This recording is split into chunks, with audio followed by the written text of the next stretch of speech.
Doctor Baba Saheb Ambedkar open university.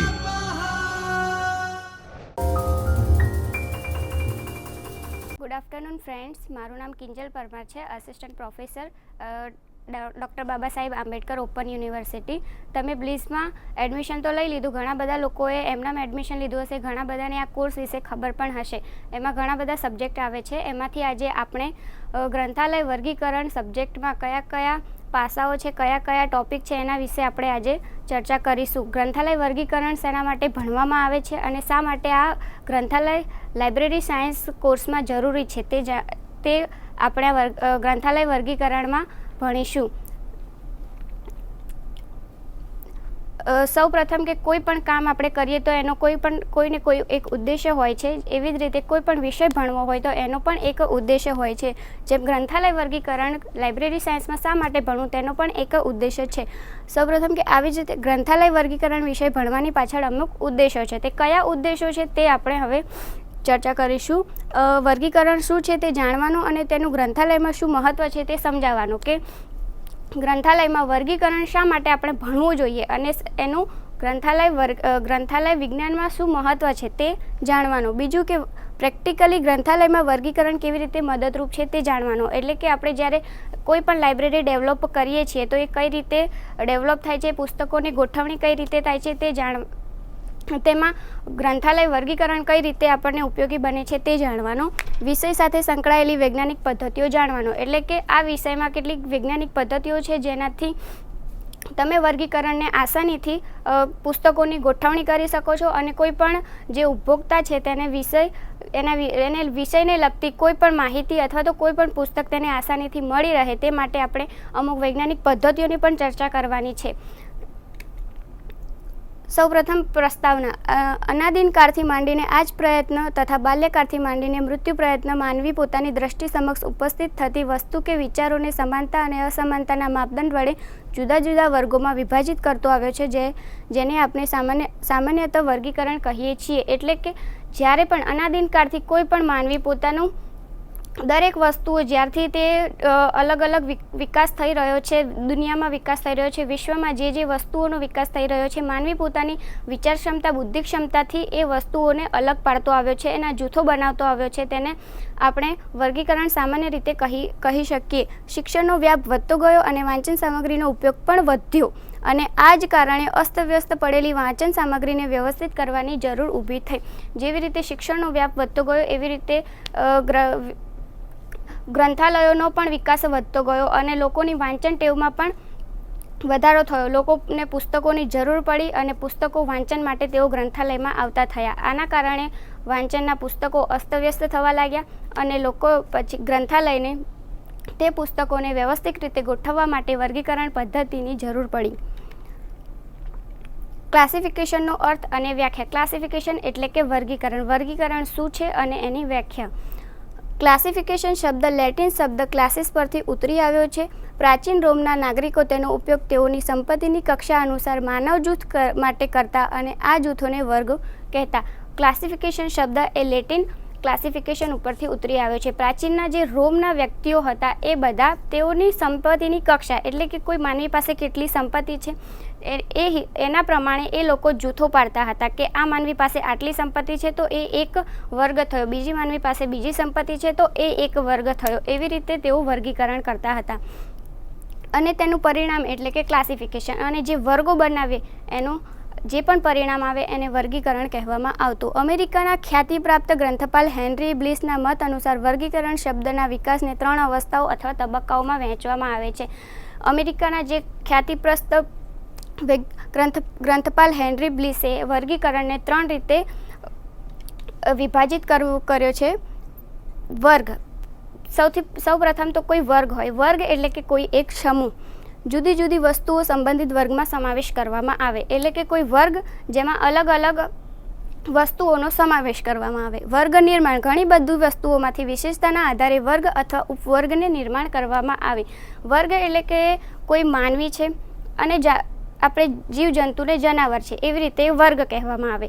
હવે એ વર્ગમાંથી જે વિશિષ્ટ ધરાવતા હોય એવા વર્ગોને અલગ પાડવામાં આવે. જેવી રીતે કે માનવીઓ છે તો એ એક વર્ગ છે.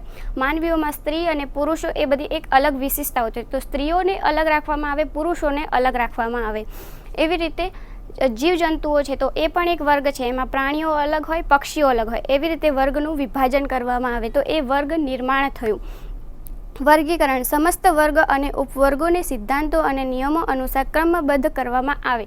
હવે જેમ આપણે કીધું કે વર્ગ એટલે કે માનવીઓ, એમાંથી આપણે વિશિષ્ટતા ધરાવતા વર્ગને અલગ કરીએ, જેમ કે સ્ત્રી અને પુરુષો. હવે સ્ત્રીઓમાં પણ આપણે એમાં ક્રમ આપીએ, જેમ કે કોઈ નાની બાળાઓ છે એનાથી થોડી ઉપર, બાળાઓ ઉપર નાની યુવા છોકરીઓ છે એનાથી વૃદ્ધ છે. એવી રીતે છોકરીઓમાં પણ ક્રમબદ્ધ જ્યારે આપવામાં આવે તો એને વર્ગીકરણ કહેવાય. એટલે કે કોઈ વર્ગ વિશિષ્ટતા ધરાવતા વર્ગનું ક્રમબદ્ધ નિર્માણ કરીએ એટલે એને વર્ગીકરણ કહેવામાં આવે.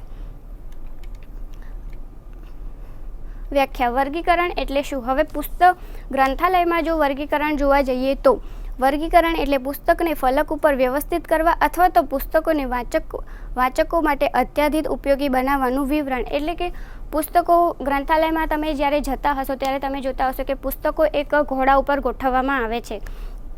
તો એ ઘોડા ઉપર કઈ રીતે ગોઠવવા કે ઘણા બધા વિશિષ્ટ પ્રકારના વિષયો હોય, જેમ કે ગણિત છે, અર્થશાસ્ત્ર છે, વિજ્ઞાન છે, મેથેમેટિક્સ છે, મેડિસિન છે. એવી રીતે ઘણા બધા વિષયો હોય. એમાંથી તમારે વિશિષ્ટતા ધરાવતા વિષયોનું અલગ કરવાના હોય. એવી રીતે પુસ્તકનું જે ફલક છે, મીન્સ કે ઘોડો છે, તેની ઉપર તમારે એ વિશિષ્ટતા ધરાવતા વિષયોને અલગ રાખવાના અને એનું એવી રીતે ગોઠવણી કરવાની કે જેથી તમને જે વાંચક છે, જે ઉપભોક્તા છે, જેને જે એના જરૂરિયાતની પુસ્તક તેને આસાનીથી મળી રહે. પુસ્તકોના વિશિષ્ટ વિષયના નામનો અધિકૃત કૃત્રિમ ભાષામાં અનુવાદ કરવો તે ગ્રંથાલય વર્ગીકરણ છે. ડૉક્ટર એસ.આર. રંગનાથન, તમે બધાને ખબર જ હશે કે આપણે ગ્રંથાલય વિજ્ઞાનના પિતા કહી શકાય એ એસ.આર. રંગનાથન, જેમણે આપણા ગ્રંથાલય વિજ્ઞાનને ઘણું બધું આપ્યું છે. એમ કહેવું હોય તો પણ કહી શકાય કે ડૉક્ટર એસ.આર. રંગનાથને જ ગ્રંથાલય વિજ્ઞાનને ભારતમાં આગળ વધાવ્યું છે. તો એમના દ્વારા ગ્રંથાલય વર્ગીકરણની વ્યાખ્યા શું હતી? તો પુસ્તકોના વિશિષ્ટ વિષયના નામોને અધિકૃત કૃત્રિમ ભાષામાં અનુવાદ કરવો. કે કોઈ પુસ્તક છે, જેમ કે ગણિત છે, તો એ ગણિત વિજ્ઞાનને કૃત્રિમ ભાષામાં અનુવાદ કરવું. કૃત્રિમ ભાષા એટલે કે કોઈ આંકડામાં એનું અનુવાદ કરવું. એટલે કોઈ પણ યુઝર આવે તો એને ગણિત શબ્દથી ના શોધતા અને એને આંકડાથી એ વિષયની પુસ્તકને શોધે તો એને આસાની રહેશે. આ સાથે વર્ગીકરણ એ એક જ વિશિષ્ટ વિષય પરના અસંખ્ય પુસ્તકોનું પૃથ્થકરણ પણ છે. એટલે જેમ કીધું એમ કે આપણે વર્ગીકરણ એટલે કે ગ્રંથાલયમાં ઘણા બધા પુસ્તકો હોય, એ બધા વિશિષ્ટ પ્રકારના વિષયોના હોય છે, જેમાં હિસ્ટ્રી, જિયોગ્રાફી, ઇકોનોમિક્સ કહો, મેથેમેટિક્સ કહો, એ બધા જ વિષયો જો એક ઢગલો પડ્યો હોય તો તમે એમાંથી ના શોધી શકો. પરંતુ એ બધા જ વિષયોમાંથી જે વિશિષ્ટતા ધરાવતા વિષયો હોય એને એક અલગ રાખવાના અને બીજી વિશિષ્ટતા ધરાવતા વિષયોને અલગ રાખો તો જે પણ યુઝર છે જેને વિષયની પુસ્તક શોધવામાં આસાની રહેશે. જે કેટલીક ક્રમિક સંખ્યાઓની સહાયતાથી થાય છે અને એ જ વિષયોને પછી ક્રમબદ્ધ રીતે ગોઠવવામાં આવે. એટલે કે 1 નંબર છે, 2 નંબર છે, 3 નંબર છે, એવી રીતે ગોઠવવામાં આવે તો એને વર્ગીકરણ કહીશું.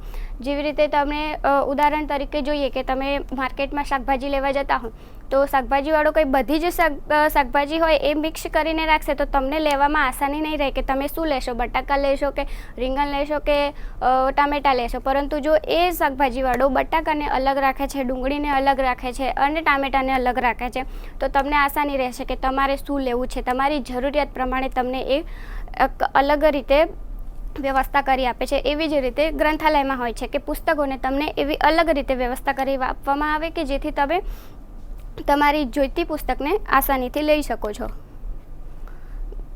વર્ગીકરણની ભાષા ઐતિહાસિક પરિપ્રેક્ષક એટલે વર્ગીકરણની પાછળનો એક ઇતિહાસ છે. કોઈને કોઈ વસ્તુ પાછળનો એક ઇતિહાસ હોય એવી રીતે વર્ગીકરણ ભાષા પાછળનો પણ ઇતિહાસ છે. વર્ગીકરણ કઈ રીતે આવ્યું, તેની વિકાસ ક્યાંથી થયો અને એમાં કઈ કઈ સંસ્થાઓનો ફાળો હતો.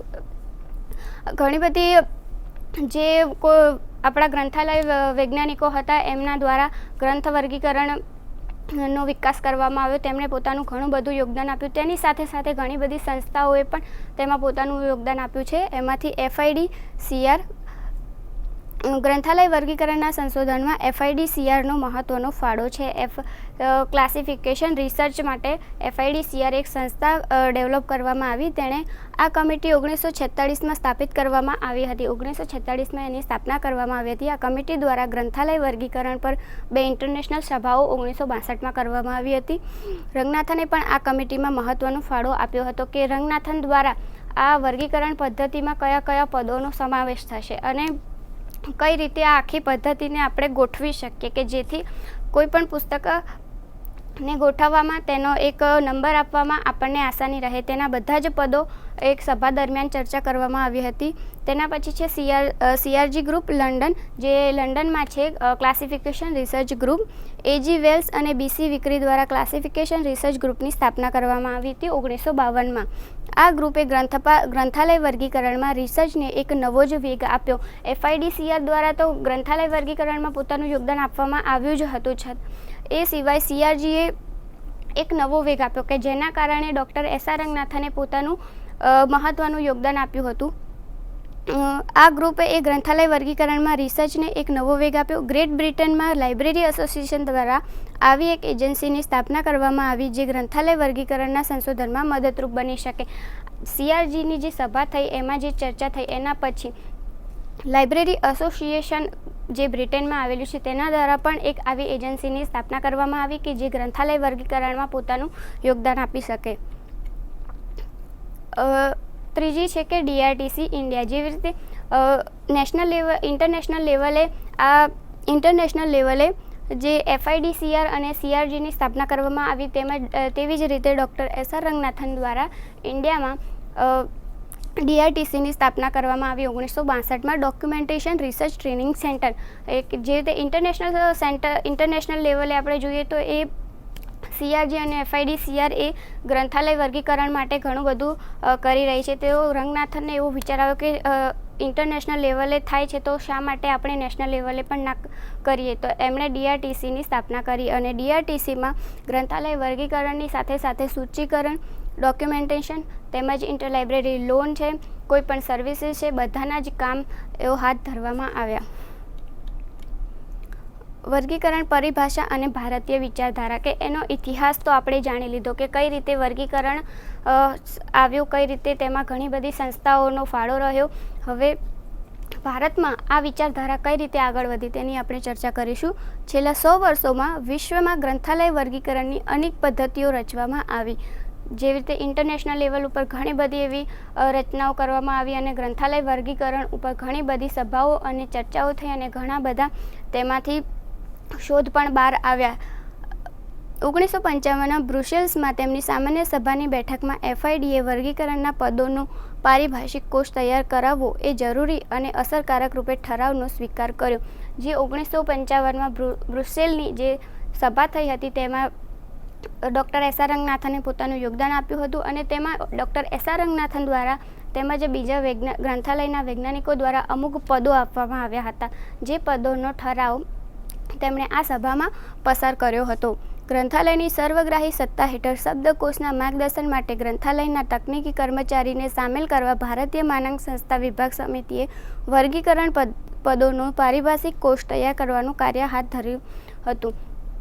કે ભારતમાં જે ભારતીય માનક સંસ્થા છે તે આ શબ્દકોશને કઈ રીતે આપણે આગળ વધારી શકીએ, તેમાં શું નવું ઉમેરી શકીએ અને તેને વિસ્તૃત રીતે આપણે આખા ભારતમાં ફેલાવી શકીએ. તેમજ ગ્રંથાલય સાથે જોડાયેલા કર્મચારીઓને પણ આ પદો અને આ જે શોધ છે તેની પૂરતી માહિતી મળી રહે અને તેનો ઉપયોગ ગ્રંથાલયમાં થઈ શકે તેના માટે તેનું કામ તેમણે હાથ ધર્યું હતું.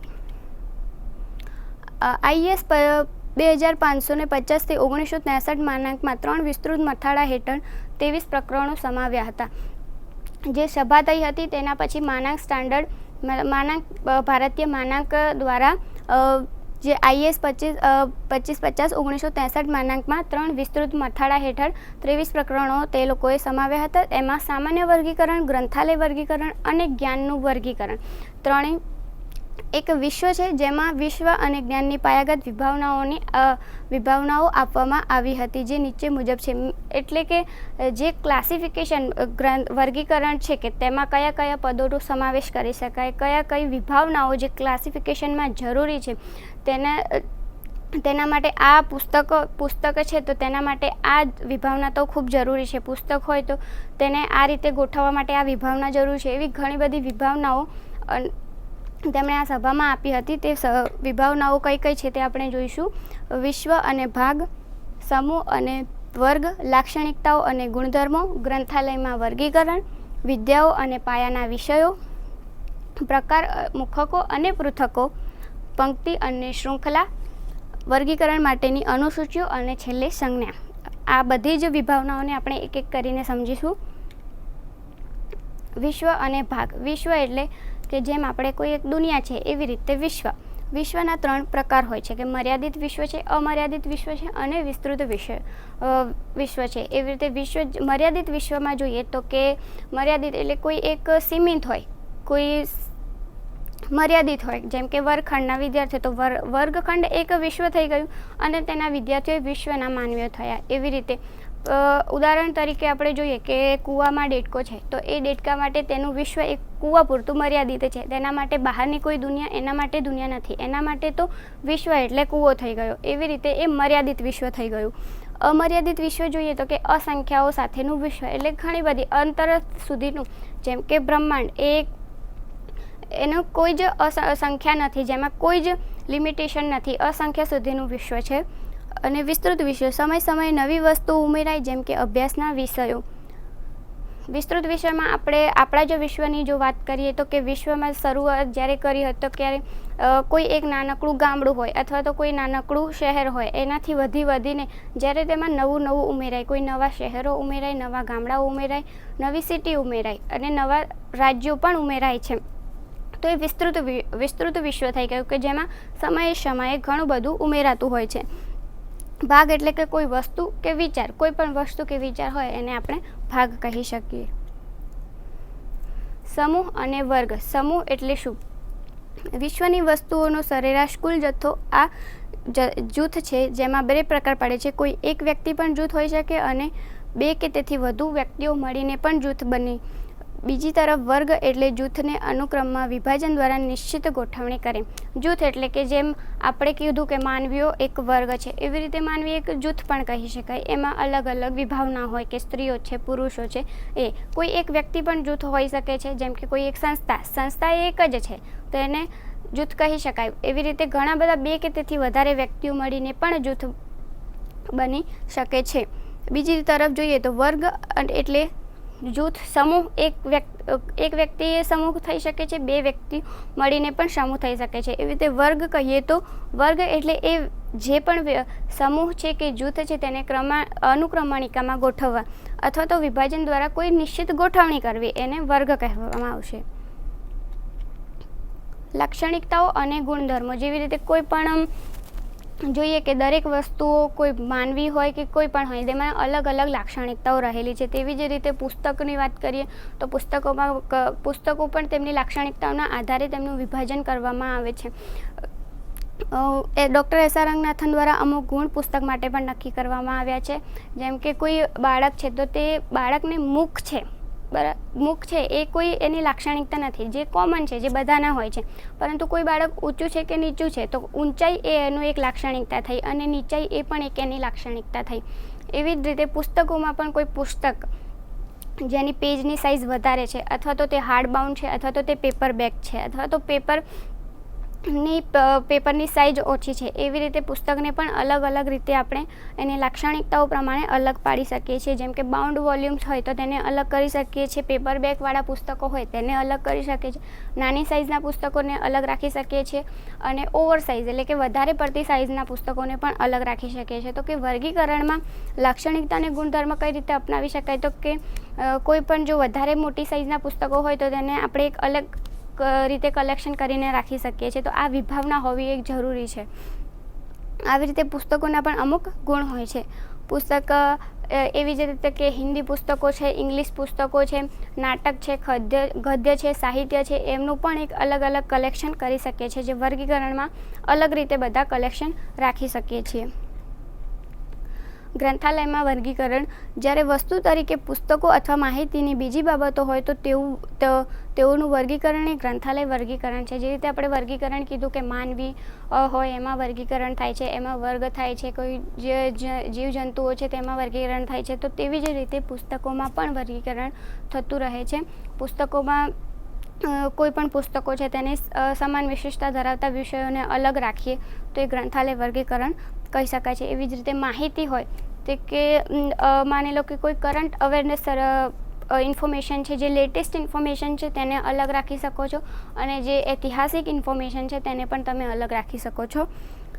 ગ્રંથાલય વર્ગીકરણ એટલે ગ્રંથાલયમાં વિષયવાર પુસ્તકોની ગોઠવણી એ કારણે ગ્રંથાલય વર્ગીકરણ એ જ્ઞાનની એક શાખા છે. જે રીતે તમને સમજાવવામાં આવ્યું કે ગ્રંથાલયમાં કોઈ પણ વિષયો હોય, એના પુસ્તકો હોય, એને પુસ્તકોની વિષયવાર ગોઠવણી કરીએ, અને એ કારણે ગ્રંથાલય જે વર્ગીકરણ છે એ જ્ઞાનની એક શાખા બની ગઈ છે. ગ્રંથાલયમાં વર્ગીકરણ કરવા માટે અલગ અલગ વર્ગીકરણ પદ્ધતિઓની રચના કરવામાં આવી છે. કે તમે વર્ગીકરણ તો કરી લઈએ, ચલો કે આપણે ગ્રંથાલયમાં પુસ્તકોનું વર્ગીકરણ કરવું છે, પણ એ વર્ગીકરણ કરશો કેવી રીતે? એના માટે કોઈ પદ્ધતિ તો હોવી જોઈએ કે કઈ પદ્ધતિથી તમે વર્ગીકરણ કરી રહ્યા છો. તો તેના માટે ઘણી બધી વર્ગીકરણની પદ્ધતિઓ છે. DDC છે, Dewey decimal classification system, UDC છે, યુનિવર્સલ ડેસિમલ ક્લાસિફિકેશન સિસ્ટમ, અને કોલન, એ બધી વર્ગીકરણની પદ્ધતિઓ છે. આ પદ્ધતિઓ તમને તમારા વર્ગીકરણના પ્રેક્ટિકલ લેક્ચર દરમિયાન સમજાવવામાં આવશે. આની જે આ ત્રણેય પદ્ધતિઓ છે તેની સરખામણીમાં યુકેની જે લાઇબ્રેરી ઓફ કોંગ્રેસની ક્લાસિફિકેશન સિસ્ટમ છે એ પણ એક વિશાળકાય છે. જે ઘણી વખતે કોઈ પણ પુસ્તકનું વર્ગીકરણ જો DDC, UDC કે CCની પદ્ધતિ દ્વારા ન થતું હોય તો ત્યારે આપણે લાઇબ્રેરી ઓફ કોંગ્રેસ ક્લાસિફિકેશન સિસ્ટમનો ઉપયોગ કરીએ છીએ.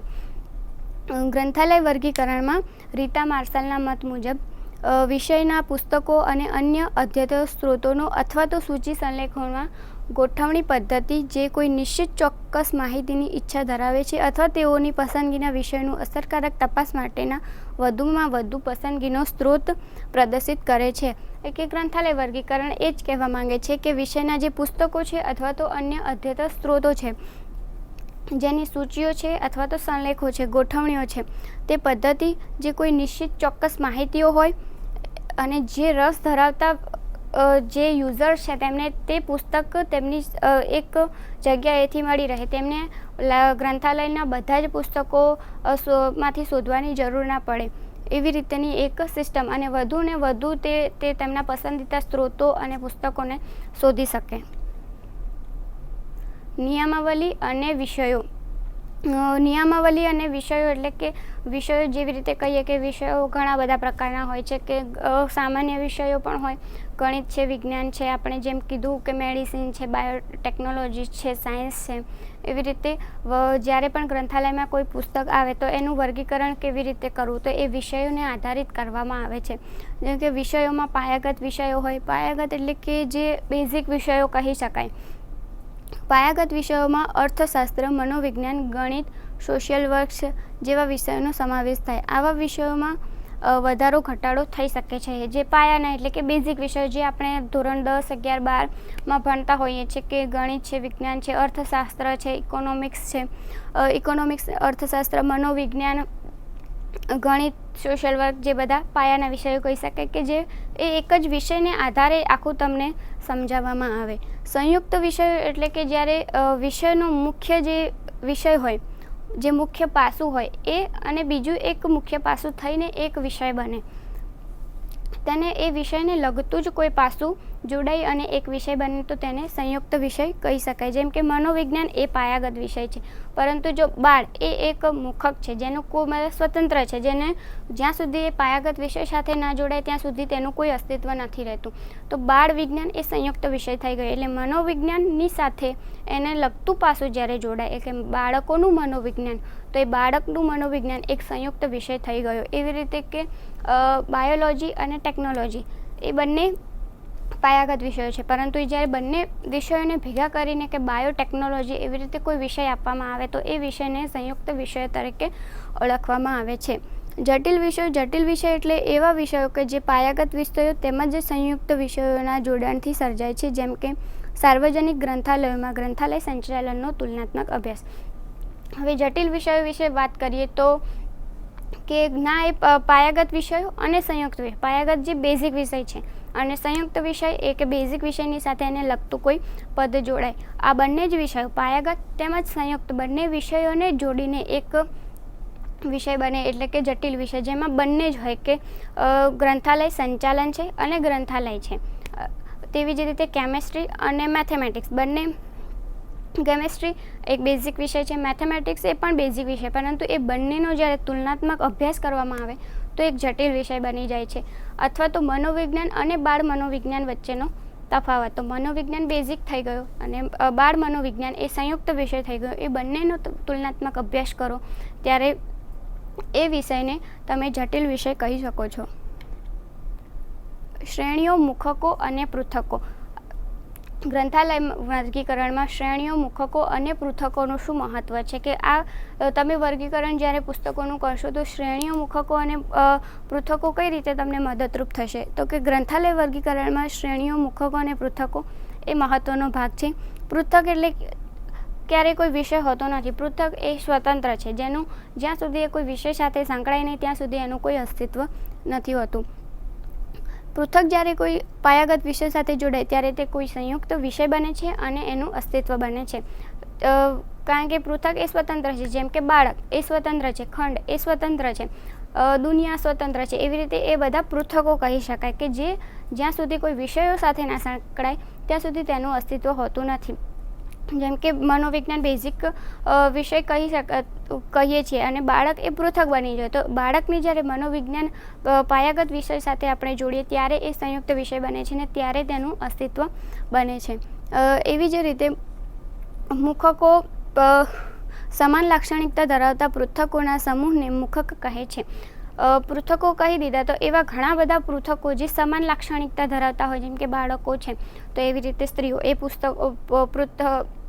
પૃથકો થયા, પુરુષો એ પૃથકો થયા. તો સ્ત્રીઓ, બાળકો અને પુરુષો એ બધા પૃથકોનો એક સમૂહ કરો તો એને મુખક કહેવાય. અને એવી જ રીતે જે સમાન લાક્ષણિકતા ધરાવતા આવા સમૂહ જે હોય, મુખકો હોય, એમાંથી એ સમૂહ જ્યારે બને તો તેને શ્રેણીઓ કહે છે.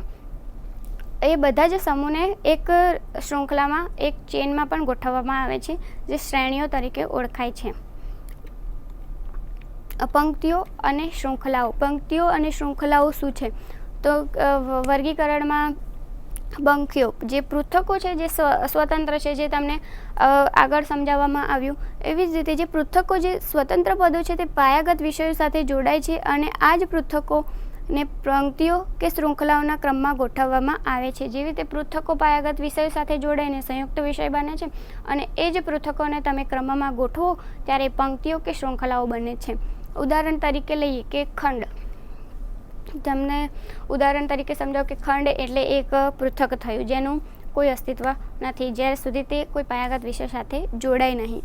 તો વિશ્વના બધા જ ખંડો એક પંક્તિની રચના કરે છે. વિશ્વના જેટલા પણ ખંડો છે, જેવી રીતે બધા પૃથકો ભેગા મળે તો એક મુખક બને, એવી રીતે એ બધા જ પૃથકોને જો તમે ક્રમમાં ગોઠવો છો તો એ પંક્તિ થઈ ગઈ.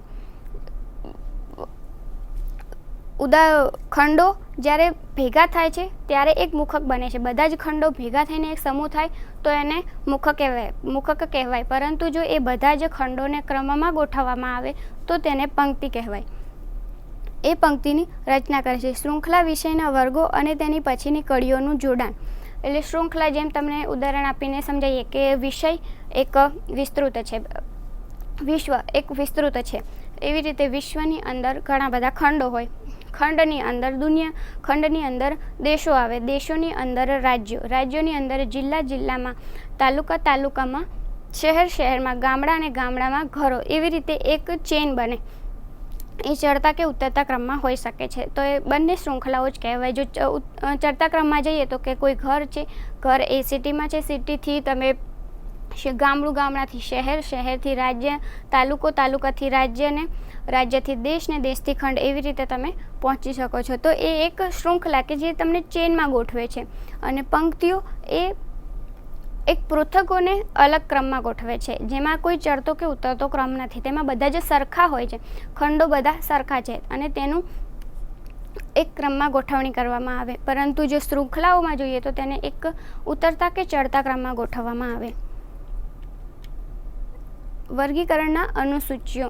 હવે ગ્રંથાલય વર્ગીકરણમાં અનુસૂચિઓ એટલે શું? તો વર્ગીકરણ તરીકે વર્ગોની પદ્ધતિસર અને વિસ્તૃત યાદીને અનુસૂચિઓ તરીકે ઓળખાય છે. જે પણ વર્ગો છે, વિષયો છે, તેના પદ્ધતિસર રીતે ગોઠવીએ તો તેને અનુસૂચિઓ તરીકે ઓળખવામાં આવે છે. આ અનુસૂચિઓ તેની સાથે બધા જ વર્ગોનું વર્ણાનુક્રમ અનુસૂચિઓ હોય છે અને એ સાથે સામાન્ય પેટા વિભાગોને દર્શાવવામાં આવે, જેને વર્ગીકરણ પદ્ધતિ કહેવામાં આવે છે. જેમ કે વિષયો છે, મેઇન વિષય, તેની સાથેનો સબ વિષય હોય, એ બધાને પેટા વિભાગોને એક ક્રમમાં ગોઠવવામાં આવે, વર્ણાનુક્રમ કરવામાં આવે, તો તેને વર્ગીકરણ કહેવામાં આવે છે. તેમાં વર્ગીકરણમાં સામાન્ય રીતે જોઈએ તો બે રીતે વર્ગીકરણ હોય છે કે ગણનાક્ષમ અને મુખક. ગણનાક્ષમમાં ભૂતકાળ, વર્તમાનકાળ અને સંભવિત ભવિષ્યમાં આવનાર બધા જ વિષયોની અનુસૂચિઓ. Thank you friends. હવે આપણે વર્ગીકરણના અનુસૂચિઓનું આગળના લેક્ચરમાં ચર્ચા કરીશું. તેના પહેલાંના જે પણ તમને કોઈ ટૉપિક વિશે જે સમજાવવામાં આવ્યું છે તેનું બ્રીફ ઇન્ટ્રોડક્શન આપીશું અને આ વર્ગીકરણના અનુસૂચિઓનું આપણે આગળથી નેક્સ્ટ લેક્ચરમાંથી કન્ટિન્યુ કરીશું. स्वाध्यायः परः